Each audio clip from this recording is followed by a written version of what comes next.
Olá, meu amigo e minha amiga, sejam bem-vindos a mais um Portal do José. Hoje num papo mais descontraído, ao ar livre, tão descontraído que até meus óculos eu acabei perdendo em algum lugar e não estou conseguindo encontrar. Mas é muito importante a gente manter os nossos papos todos os dias, até porque a nossa realidade está à nossa volta, a gente tem que o tempo todo estar atento às coisas que estão acontecendo. Se você está chegando agora, você é muito bem-vindo, se inscreva aqui no nosso portal, compartilhe os nossos vídeos se você gostar, tem entrevistas muito legais, papos que a gente já fez aqui no nosso portal. Dê joinha e chame seus amigos também para participarem aqui do nosso portal. Os seus comentários aqui são bem-vindos, são muito importantes. Vamos seguir em frente.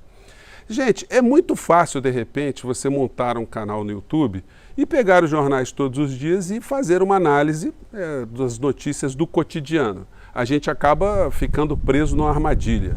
O mundo, ele fica muito restrito às páginas dos jornais ou às telas dos telejornais. É importante que a gente consiga sair um pouco dessa armadilha e entender o que está acontecendo em países como o nosso aqui no Brasil. Nós temos uma tendência muito natural de fulanizar os problemas sociais, problemas econômicos ou os problemas políticos. O que é fulanizar? Olha, a situação está muito ruim porque fulano é o responsável. A situação está dramática porque Beltrano é o principal causador do problema. Quando a gente faz isso, a gente acaba tendo a impressão que se você troca fulano ou troca Beltrano, os problemas eles se evaporam. Não é bem assim. Por outro lado, aqui no Brasil, ou em outros países também, quando você tem figuras centrais nas estruturas de poder, aí sim você tem um responsável político por aquilo que está acontecendo de uma maneira geral. Esse responsável político, muitas vezes, ele reúne no seu entorno uma série de interesses, uma série de pessoas, de grupos, que estão atuando constantemente para que a ação política do governo vá numa determinada direção ou em outra. No caso brasileiro, a gente tem aqui as elites em vários pontos que no governo atual, o governo do Bolsonaro, não estão perdendo absolutamente nada. A gente bate no Bolsonaro, a gente fulanizou o problema, mas o problema está muito maior do que a vã filosofia aparentemente pode nos mostrar. Vamos pensar aqui algumas coisas, gente. Quem é que perde e quem é que ganha no governo Bolsonaro? Se ele for substituído, o que muda drasticamente na nossa realidade? Vamos pensar aqui em grupos, em corporações.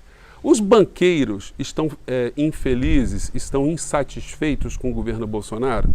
Evidentemente que não.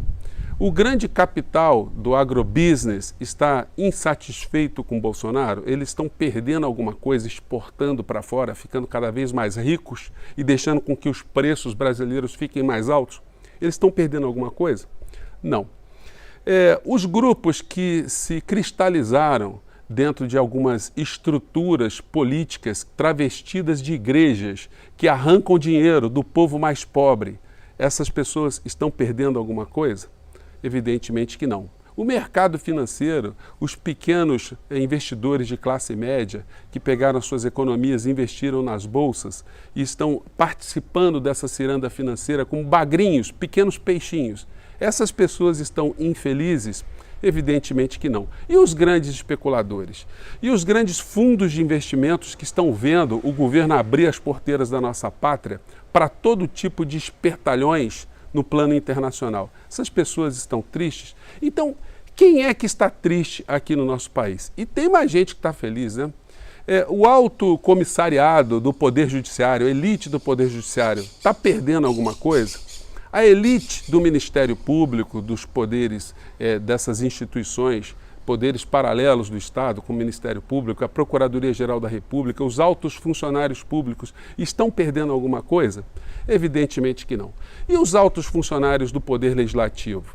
Os deputados, os senadores e os funcionários mais graduados, estão perdendo alguma coisa?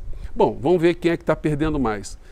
A dona de casa que vai ao supermercado, ela está perdendo alguma coisa? Quem tem plano de saúde está perdendo alguma coisa? O motorista de aplicativo está perdendo? O motorista de caminhão que faz transportes, que se mata o tempo todo, ele está perdendo? Você que tem filho nas escolas, você está perdendo? Você que precisa de um hospital público, você está perdendo? Então, gente, quando nós vamos analisar as classes sociais aqui no nosso país, quem no governo Bolsonaro está ganhando e quem está perdendo, você vai chegar à conclusão que o Bolsonaro representa o governo dos poderosos, dos ricos e das pessoas que cada vez mais concentram capital, concentram dinheiro e, por outro lado, faz com que as pessoas mais pobres do nosso país continuem cada vez mais ludibriadas, assaltadas e diminuídas no seu poder de compra. O mais incrível no meio dessa história é que o presidente ele consegue engabelar uma boa parcela da sociedade brasileira. Essas pessoas, elas estão absolutamente perdidas. Elas acabam transformando as suas angústias pessoais no cotidiano em situações curáveis ou situações mais aplacadas, mais acalmadas, porque na cabeça dessas pessoas o presidente está fazendo alguma coisa positiva num campo que ela não está enxergando. O presidente é contra-comunista. Isso não melhorou a vida dessa pessoa em absolutamente nada, mas o presidente é contra-comunista. O presidente é contra o Foro de São Paulo. Também não melhorou nada a vida dessas pessoas aqui, mas elas acham que o presidente está fazendo alguma coisa importante. O presidente acabou com a mamata. Então, se o presidente acabou com uma mamata, então ele é muito importante, enfim, merece o voto, merece o apoio. Então, se vocês observarem, o que faz algumas pessoas apoiarem o Bolsonaro são coisas etéreas, coisas que você não consegue vislumbrar. Ontem na praia lá em Santa Catarina, a gente teve uma espécie de chacrinha cover. O filho do presidente da República, o Eduardo Bananinha, ali na praia, gente, é um espetáculo dantesco. Só faltou ele gritar, vocês querem bacalhau? Ele perguntava coisas do tipo. Aliás, o deputado Bananinha é uma figura emblemática, né, que espelha bem o que é a moral da família Bolsonaro. É um deputado que se elegeu por São Paulo, né? Ele não é paulista, não tem domicílio em São Paulo, montou um domicílio lá, e ele faz parte de uma estratégia familiar de Bolsonaro de assaltar os cofres públicos dentro da legalidade. O que ele fez? Ele disputou eleições para deputado federal no Rio de Janeiro, para não ter um filho concorrendo com ele, arrumou um domicílio de Araque, no estado de São Paulo, para o filho também virar deputado federal. O outro filho, para não disputar a eleição espaço com os dois, ele colocou na vaga de senador. E um outro filho, ele já preparou para ser vereador. Ou seja, essa turma gosta muito de pegar dinheiro de gabinete, gosta muito de dinheiro público. E gostam de não bater cartão. O Flávio Bolsonaro, ele ao contrário do Eduardo, ele não se manifesta muito, porque a polícia está no calcanhar dele. Ele não consegue explicar como é que ele conseguia tirar até 30 mil reais em dinheiro de uma loja de chocolate. Você que é comerciante, você sabe, né? Isso é uma coisa impossível, como é impossível também alguém depositar em envelopinhos valores de 2.500, 1.500 reais todos os dias ali na conta da sua empresa. Isso a gente sabe que não é possível. Mas o Eduardo Bananinha, o outro filho, ele é uma espécie de chacrinha. Outro dia ele estava com dinheiro público no Maranhão, deputado de São Paulo, e agora como deputado estava passeando também em Santa Catarina, perguntando para as pessoas coisas do tipo, vocês acham que criança aprender sexo na escola é bom? Aí a galera, não. Vocês acham que o Brasil tem que mandar dinheiro para Cuba? Não. Perguntas assim totalmente idiotas, tolas, e o povo brasileiro está pagando essa criatura como deputado federal para esse tipo de comportamento. Pois bem, isso traduz bem o que é essa caterva, né? Como o professor Vila sempre fala, né? Muita gente não gosta do Vila, mas eu acho interessante as análises que ele faz em muitas coisas. Essa expressão et caterva, né? Ela vem do etc, né? Etc é assim, aquilo que complementa. Fulano fez tal coisa, etc, complementa. O et caterva é aquilo que complementa no baixo nível. É a quadrilha, é a escumalha, são os bandidos. Então, quando você fala fulano et caterva, é fulano e seu bando, né? Então, o que nós temos no nosso governo hoje é um bando de pessoas, mas esse bando está ajudando uma política econômica no nosso país que interessa uma elite específica. Gente, como é que a gente consegue explicar nessa caterva, ou Bolsonaro et caterva, você juntar no mesmo ambiente, por exemplo, o Paulo Guedes e o pastor Valdemiro, do Feijão. Esse pastor que eu botei no vídeo de ontem, né, fazendo exorcismo com índio. Como é que faz essa conexão de Paulo Guedes com Valdemiro? Paulo Guedes com Malafaia. Paulo Guedes com o Bispo Macedo. O presidente do Banco Central, o Roberto Campos Neto. Como é que você faz a junção de uma figura dessa com o velho da Van, com o Hélio Negão, com o pastor Marcos Feliciano dos Dentes de R$157 mil, com a Sara Geromini? Como é que você consegue juntar essas mesmas pessoas num mesmo ambiente? Então, é um governo que está fazendo com que as figuras mais exóticas, elas ocupem a mídia no cotidiano, enquanto, na prática, esse governo funciona como uma engrenagem dessa estrutura maior que explora o povo brasileiro. Nada é por acaso. Não vai bastar a gente só substituir Bolsonaro. O nosso buraco vai continuar muito mais embaixo. Mas o Bolsonaro, ele conseguiu não só representar esses interesses econômicos, como ele consegue também representar o mal, o que de pior um administrador público pode fazer. Porque uma pessoa olhar para o Pazuello e achar que o Pazuello pode ser ministro de alguma coisa, já é uma coisa muito temerária.